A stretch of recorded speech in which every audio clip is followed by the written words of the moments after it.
வணக்கம். இன்னைக்கு ஒரு கேள்வி வந்திருக்குங்க. துர்கா அப்படின்னு ஒருத்தவங்க கேட்டிருக்காங்க. Hi sir, hi. In US and Canada, how it works vastu? It is I am really thinking about them. So can you explain? Thank you. அதாவது உலகத்தில் வந்து அமெரிக்காவிலும் கனடாவிலும் வாஸ்து எப்படி வேலை செய்யும்? நான் அதை பற்றி யோசிச்சுட்டு இருக்கேன். நீங்கள் தானே இங்கே வாஸ்தெல்லாம் பேசியிருக்கீங்க. இங்கே இருக்கிற வாஸ்தை கொண்டு போய் நான் அமெரிக்கா கனடாவில் பயன்படுத்தினா நான் அது வந்து வேலை செய்யுமா அப்படிங்கிற மாதிரி தான் கேட்குறது. கொஞ்சம் எக்ஸ்பிளைன் பண்ணி எனக்கு சொல்லுங்க அப்படிங்கிறாங்க. அதாவது என்ன, வாஸ்து என்பது யூனிவர்சல் எனர்ஜி பிரின்சிபிள். இது வாஸ்துன்றது ஒரு எனர்ஜி பிரின்சிபிள். அது ஒரு எனர்ஜி ஃப்ளோ. அதாவது அந்த எனர்ஜிகளை கட்டுப்படுத்தி அந்த எனர்ஜி ஃப்ளோவுக்கு தகுந்த மாதிரி அமைப்பது தான் வாஸ்து. இது வந்து யூனிவர்சல். அதாவது அந்த பஞ்சபூத தத்துவங்கள் வந்து எல்லாத்துக்கும் உண்டு. இங்கே என்ன இருக்கு, நம்ம என்ன சொல்றோம்? பூமி, நீர், அப்புறம் பார்த்தீங்கன்னா நெருப்பு, காற்று, ஆகாயம். இது எங்க அங்க போனாலும் இது 5 தத்துவங்களும் அங்கேயே தான் இருக்கு. தத்துவம் என்பது பார்த்தீங்கன்னா ஒரு ஸ்டெபிலிட்டியை குறிக்கும். இந்த நிலம் அப்படிங்கிறது வந்து பார்த்தீங்கன்னா அங்கேயும் இருக்கு, இங்கேயும் இருக்கு. அப்போ நிலத்தத்துவத்தில் சரியான முறையில் வாஸ்து கலப்புப்படி அமைக்கிற பொழுது அந்த வீட்டில் வசிப்பவர்கள், அந்த இடத்துல இருப்பவங்களுக்கு ஒரு ஸ்டெபிலிட்டி கிடைக்கும். அப்புறம் நீர் தத்துவம் என்பது பார்த்தீங்கன்னா ஃப்ளோ ஆஃப் வெல்த் அப்படின்னு சொல்லுவாங்க, இல்லை ப்ராஸ்பரிட்டின்னு சொல்லுவாங்க. உங்களுக்கு பணத்தை நிறைய ஈர்க்க வேண்டும் என்றால் சரியான திசையில் சரியான இடத்தில் நீர் இருக்க வேண்டும். நம்ம வந்து தண்ணீரை வேஸ்ட் பண்ணால் கூட பணம் செலவாகும் என்பதை நம்ம நிறைய பேசியிருக்கோம். அதை வைத்து பார்க்கணும். ஃபயர் இன்தூசியாசம்ங்கிறாங்க. அதாவது உங்களுக்கு உத்வேகத்தை கொடுக்கக்கூடியது நெருப்பு. சரியான இடத்தில் இருந்தால் அந்த நெருப்பினால உபயோகம் கிடைக்கும். தவறான இடத்துல இருந்தால் அதனால உபயோகம் கிடைக்காது. ஏர் அப்படின்னா மூமெண்ட். ஸோ ஒரு இடத்தில் அடைந்து கிடப்பாரா, இல்லை அதிகமாக மூமெண்ட் ஆகும், சரியான ஏர் தத்துவம் நம்ம இருக்கும். ஸ்பேஸ் அப்படிங்கிறது பார்த்தீங்க அப்படின்னா ஸ்ட்ரென்த். ஸோ ஆகாயம் என்பது நமக்கு ஒரு பெரிய ஸ்ட்ரென்த்தையும் ஒரு ஓப்பன்னஸையும் நமக்கு கொடுக்கும். இதுதான் தத்துவங்க. இது வச்சுட்டு நீங்கள் எந்த இடத்துக்கு போனாலும் அதுக்குண்டான அவங்க தட்பவனைகளுக்கு ஏற்றது போல நம்ம அந்த பஞ்சபூத தத்துவங்களை கரெக்டாக ஆல்டர் பண்ணி பண்ணோம்னா சரியாக வரும். உதாரணத்துக்கு சொல்லணும் அப்படின்னா, வாஸ்து என்பது இந்தியா முழுக்க கடைபிடிக்கப்படுகிறது. தமிழ்நாட்டில் ஒரு கோயில்களை பார்த்தீங்கன்னா ஒரு முறையாகவும், அதுவே நீங்கள் கேரளாவுக்கு போனீங்கன்னா வேறு முறையாகவும் இருக்கும். ஏன்னா அங்கே மலைகள் சூழ்ந்த பகுதியில் மழை அதிகமாக இருக்கிற காரணத்தினால அங்கே தத்துவம் கோயில்கள் வேற மாதிரி இருக்கு, இங்கே கோயில்கள் வேற மாதிரி இருக்கு. அதே நேரத்தில் எந்த மாற்றம் இருந்தாலும் கருவறையில் மூலஸ்தானம் பார்த்தீங்கன்னா இங்கேயும் ஒன்று தான், அங்கேயும் ஒன்று தான். அந்த பலி பீடங்கள் அமைக்கிற விதங்கள் எல்லாம் கரெக்டாக தான் இருக்கும். வெளிமாற்றங்கள் இருந்தாலும் உள்மாற்றங்கள் அப்படி தான். அதே தான் வாஸ்துங்க.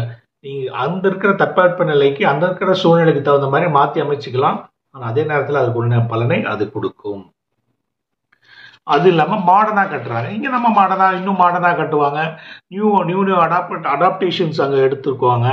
அங்கேயும் காம்பஸ் யூஸ் பண்ண போய் இங்கேயும் யூஸ் பண்ணுறோம், அங்கேயும் காம்பஸ் நம்ம யூஸ் பண்ணி திசைகள் அறிய போகிறோம். அதே மாதிரி அங்கே ஃபென்ஷுயி என்கின்ற சீன வாஸ்தையுமே அவங்க பார்க்குறது சில பேருக்கு வழக்கமாக இருக்குது. அதனால் ஒன்றும் தவறில்லை. பார்க்க ஆரம்பிச்சுட்டாங்க. நிறைய இடத்துல அமெரிக்காவிலும் கனடாவிலும் வாஸ்து கன்சல்டன்ட் இருக்கிறாங்க என்பதை நினைவில் கொள்ளும். ஸோ அடுத்த கேள்வி என்னென்னா, நவீன் ஒருத்தர் கேள்வி கேட்கிறார். சவுத் வெஸ்ட் கார்னர் 3 அடி கட்டாயிருக்கு, காம்பவுண்ட் வால் 3 அடி முன்னாடி தள்ளி வச்சு 90 டிகிரி ஆக்கலாமா சார்? வாஸ்துப்படி வருமா? தென்மேற்கு மூலை என்பது என்னன்னு பார்த்தீங்கன்னா நிலத்தத்துவத்தை அது குறிக்கும்.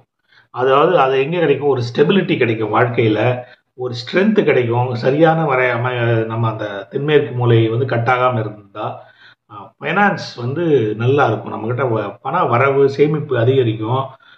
அதே மாதிரி ஃபெயிலியர் வராமல் பாதுகாக்கும்.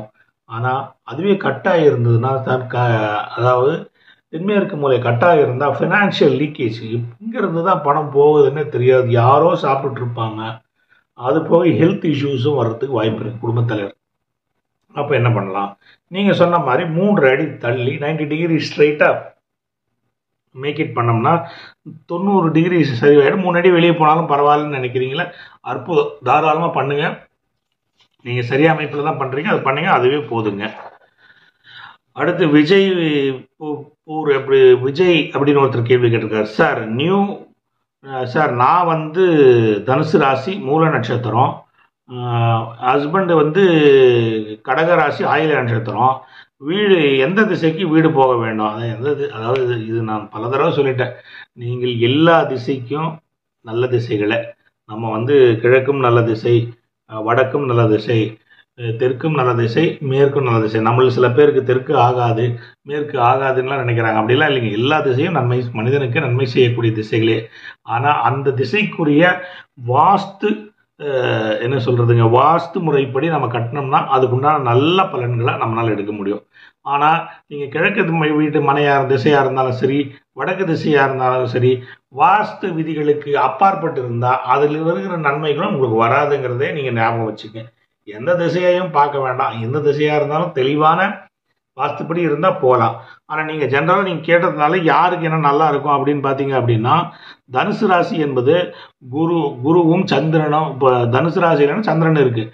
அப்போ குருவும் சந்திரனும் இணைந்த ஒரு இணைவு அப்படிங்கிறதுனால ஈஸ்ட் ஃபேஸிங், ஏன்னா குரு வந்து வாசக்காலுக்கு குருவுக்கு நம்ம உதாரணமாக சொல்லுகிறோம். கிழக்கு ஈசான பகுதியை நம்ம சொல்லுவோம். ஈசான பகுதியும் 3 சந்திரனுக்கு அது இருக்கிறது ஒரு விதத்தில் நல்லது தான். அடுத்ததாக கடகராசி, சந்திரனும் குரு வந்து அந்த சந்திரத்தில் கடகத்தில் உச்சமாகிறார். ஸோ சந்திரனும் குருவும் இணைந்த ஒரு விஷயம் அப்படிங்கிறதுனால நீங்கள் வந்து வடக்கு பகுதி இருந்தாலும் நல்லது தான். ஆனால் நான் திருப்பி சொல்கிறது என்னென்னா, இதை விட்டுருங்க. ஜாதகப்படி பார்க்காதீங்க. உங்களை பொறுத்த வரைக்கும் எந்த திசையாக இருந்தாலும் வாஸ்துப்படி இருந்தால் அந்த திசைக்கு போவது நல்லதுங்க. ஸோ இந்த நிகழ்ச்சி பிடிச்சிருந்தா லைக் பண்ணுங்கள், கமெண்ட் பண்ணுங்கள், நண்பரோட ஷேர் பண்ணுங்கள். இது வரைக்கும் சப்ஸ்கிரைப் பண்ணலாம், சப்ஸ்கிரைப் பண்ணிக்கோங்க. கூட பெல் பட்டனை கிளிக் பண்ணுங்கள். அதன் மூலம் எங்கள் அப்டேட்ஸ் உங்களுக்கு உடனுக்குடன் கிடைக்கும். மீண்டும் மற்றொரு சந்தர்ப்பத்தில் மற்றொரு வீடியோவில் சந்திப்போம். நன்றி.